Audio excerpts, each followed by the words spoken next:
Sesaat kemudian Pak Abdul mengatakan, persekutuan yang kalian hadapi bukan hal yang biasa. Jin itu sudah diberi tempat tinggal selama bertahun-tahun.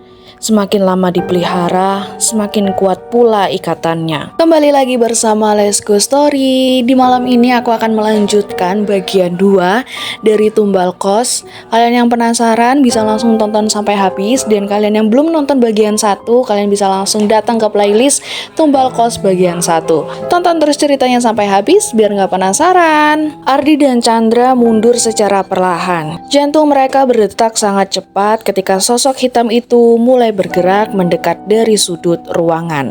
Mata merah dari sosok itu menyala di dalam kegelapan. Pak Edi yang entah datangnya dari mana tiba-tiba berdiri di depan altar dengan wajah yang jauh berbeda dari biasanya. Keramahan yang selama ini ia tunjukkan telah lenyap begitu saja. Yang tersisa hanyalah tatapan penuh kebencian. Kalian tidak seharusnya membuka ruangan ini. Ucapannya dengan pelan, namun ada sedikit nada penekanan.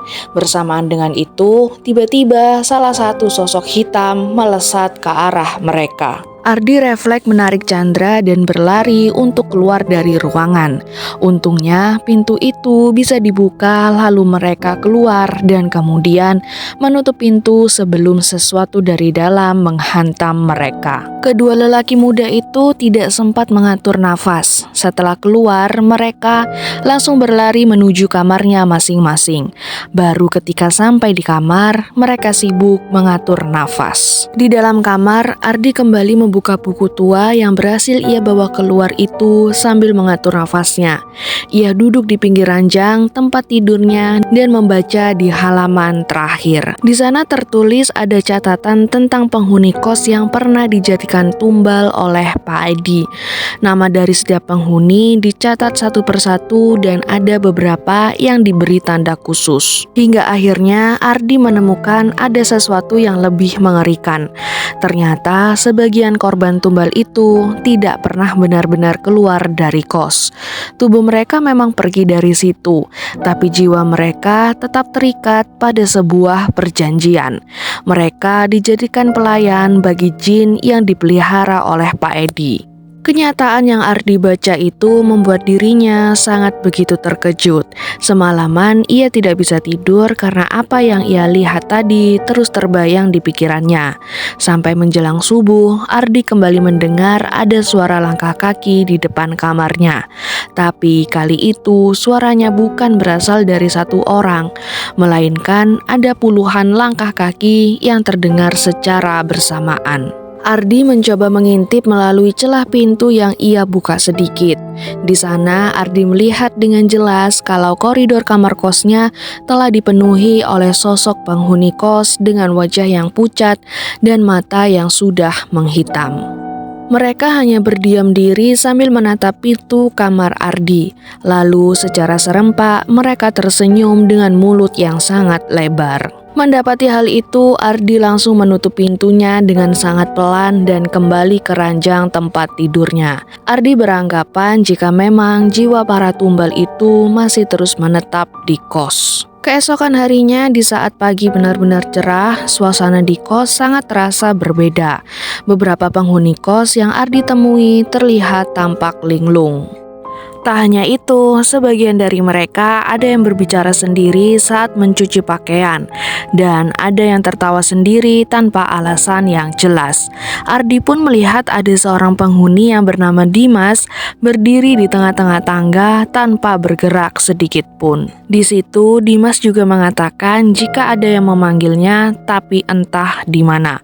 Perkataan Dimas itu sama persis seperti yang pernah Chandra ceritakan. Sejak hari itu, gangguan di dalam kos semakin parah. Di malam berikutnya, lampu sering padam sendiri. Suara tangisan terdengar dari kamar yang kosong. Barang-barang yang ada di kamar Ardi juga sering berpindah sendiri.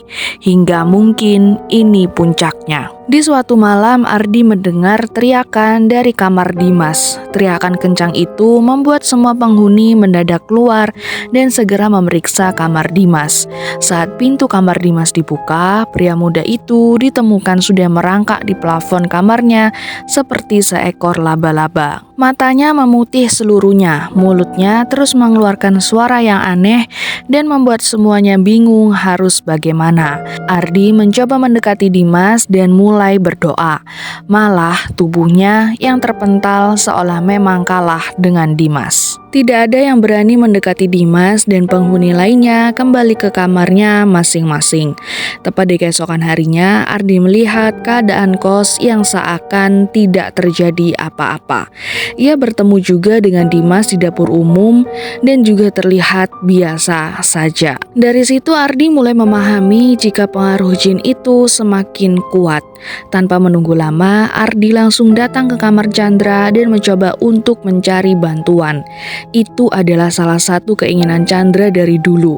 Berhubung sekarang ia memiliki teman yang punya tekad kuat, ia setuju untuk mencari bantuan. Pencarian mereka berakhir kepada seorang ustadz yang sudah lansia.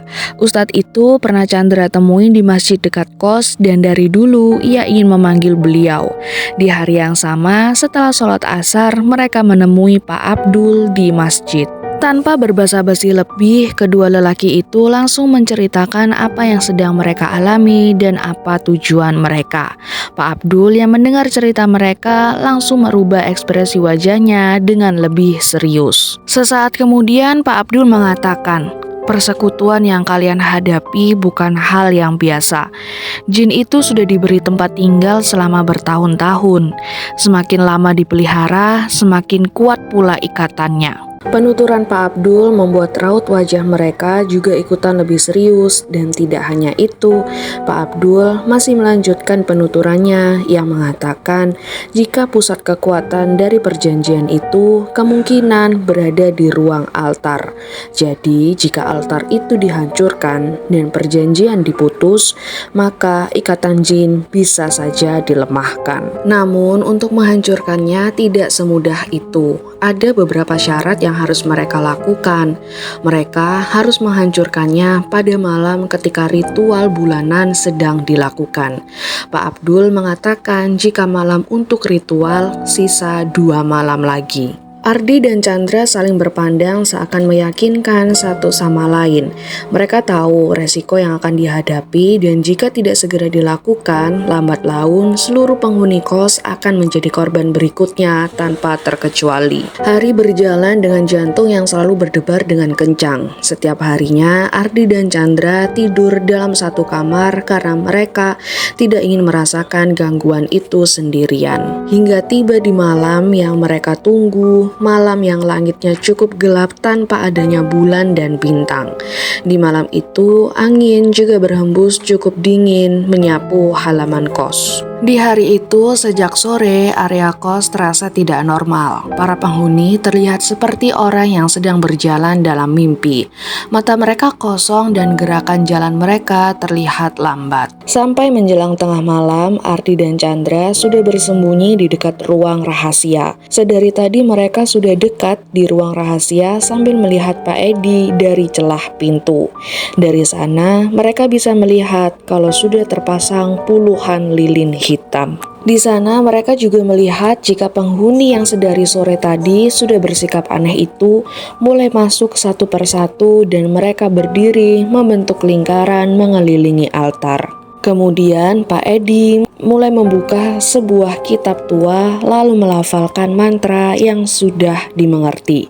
Saat Pak Edi membacakan mantra itu, suhu ruangan langsung turun drastis. Lilin yang menyala terang itu mulai bergoyang sangat hebat. Tak selang berapa lama, bayangan hitam yang pernah Ardi dan Chandra lihat itu muncul dari setiap sudut ruangan. Semakin lama, sosok bayangan hitam itu muncul semakin banyak dan lantai altar mulai bergetar. Dari tengah lingkaran muncul sosok besar yang jauh lebih mengerikan daripada jin-jin sebelumnya. Tubuhnya tinggi, hampir menyentuh langit-langit ruangan. Perawakannya kurang lebih sama, hanya saja sosok ini lebih besar dan sosok itulah yang selama ini menerima tumbal energi dari para penghuni. Melihat hal itu semua, Ardi hampir kehilangan keberaniannya.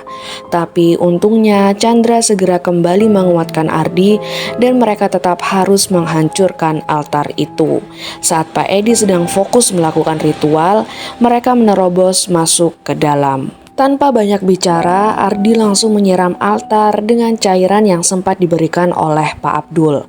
Sedangkan Chandra menghantam altar menggunakan palu bergerigi. Mereka berdua seakan bekerja sama untuk mengakhiri segalanya. Retakan besar langsung muncul. Sosok hitam itu langsung mengeluarkan raungan yang membuat telinga mereka berdenging parah. Pak Edi pun juga menjerit sekeras mungkin. Di tengah teriakannya, Pak Edi mengatakan jika Ardi dan Chandra sudah ikut campur urusannya. Sosok hitam lainnya yang segera menyerbu Pak Edi dan ruangan itu langsung berubah menjadi kekacauan hebat. Pertarungan antara keberanian manusia dan kekuatan gaib akhirnya dimulai. Retakan pada altar semakin besar. Setiap kali altar pecah, ruangan makhluk itu terdengar semakin keras. Dinding ruangan bergetar sangat hebat dan lilin-lilin yang menyala terang tadinya meledak satu persatu. Tak selang beberapa saat kemudian, para penghuni yang kerasukan mulai berjatuhan ke lantai. Sebagian besar mereka tersadar dan menangis kebingungan. Sebagian lainnya pingsan. Pak Edi terus mencoba menghentikan Ardi dan Chandra, tapi sosok pria tua itu kini terlihat mulai rapuh. Seolah kekuatan yang selama ini menopangnya mulai hilang dan ia perlahan melontarkan kata-kata, "Aku melakukan semua ini demi bertahan hidup." Apa yang Pak Edi ucapkan itu disertai dengan teriakan.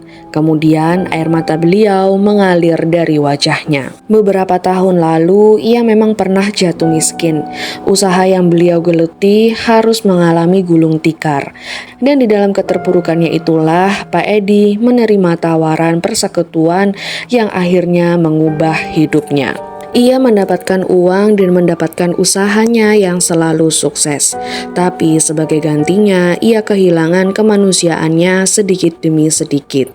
Ia rela mengorbankan penghuni kos untuk dijadikan tumbal. Ardi tidak menjawab perkataan Pak Edi tadi. Ia mencoba terus menghantam altar untuk yang terakhir kalinya. Seketika altar batu itu hancur berkeping-keping. Dalam sekejap, seluruh ruangan dipenuhi cahaya terang. Raungan dari sosok hitam tadi berubah menjadi jeritan panjang yang menggetarkan bangunan. Sosok hitam raksasa tersebut mulai hancur lalu perlahan berubah menjadi asap. Jin-jin yang lain ikutan menghilang satu persatu. Seakan memang sudah hancur semua, foto korban tumbal mendadak terbakar dengan sendirinya. Sementara bayangan para penghuni kos yang selama ini terikat oleh perjanjian itu mulai memudar seakan ikutan lenyap oleh semuanya. Ardi dan Chandra melihat hal itu seakan mereka tenang di tempat yang seharusnya. Ada beberapa dari mereka yang tersenyum sebelum benar-benar menghilang. Dan ada yang melambaikan tangan ke arah Ardi dan Chandra. Pak Edi yang tadinya lemas tak berdaya, kini jatuh berlutut di hadapan Ardi dan Chandra. Tubuhnya perlahan berubah menjadi tua yang begitu cepat. Rambutnya memutih dan kulitnya keriput langsung berubah dalam beberapa detik. Perjanjian yang selama ini menopang hidupnya telah berakhir. Beberapa saat kemudian, ia menghembuskan nafas terakhirnya. Ruangan kecil yang sebelumnya menjadi tempat ritual yang biasa Pak Edi lakukan, kini telah berubah menjadi ruangan yang penuh dengan kematian. Kejadian semalam yang melelahkan itu akhirnya membuat kos itu harus dikosongkan di keesokan harinya. Ardi dan Chandra pergi dari sana dan lagi-lagi harus mencari kos lagi. Buat mereka itu melelahkan, tapi lebih baik daripada harus bertahan di kos yang penuh gangguan. Beberapa bulan kemudian bangunan itu dibongkar dan diratakan oleh warga sekitar. Walaupun memang itu keputusan dari warga, tapi mereka masih sering menceritakan kisah tentang kos tua yang pernah berdiri di ujung gang itu. Mereka mengatakan bahwa pada malam tertentu masih terdengar suara langkah kaki dari lahan kosong bekas bangunan tersebut. Bukan langkah dari para jin, melainkan jejak kenangan dari puluhan korban yang pernah terjebak di dalam persekutuan gelap seorang manusia dengan makhluk yang tidak seharusnya dipuja. Dan bagi sebagian orang, tempat itu menjadi pengingat kalau jalan pintas menuju kekayaan seringkali memiliki harga yang jauh lebih mahal daripada yang mampu dibayar oleh manusia. Emang ya, yang segalanya instan itu gak akan bertahan lama dan pasti akan ada ujungnya yang gak baik. Menurut kalian gimana sama cerita kali ini? Coba komen di bawah. Oke, sekian cerita malam horor yang berjudul Tumbal Kos ini yang bagian 2. Bantu buat like, komen, dan subscribe. Juga jangan lupa buat nyalakan notifikasi lonceng biar kalian tahu kalau aku punya cerita baru. Sampai ketemu di cerita bagian berikutnya. Bye-bye.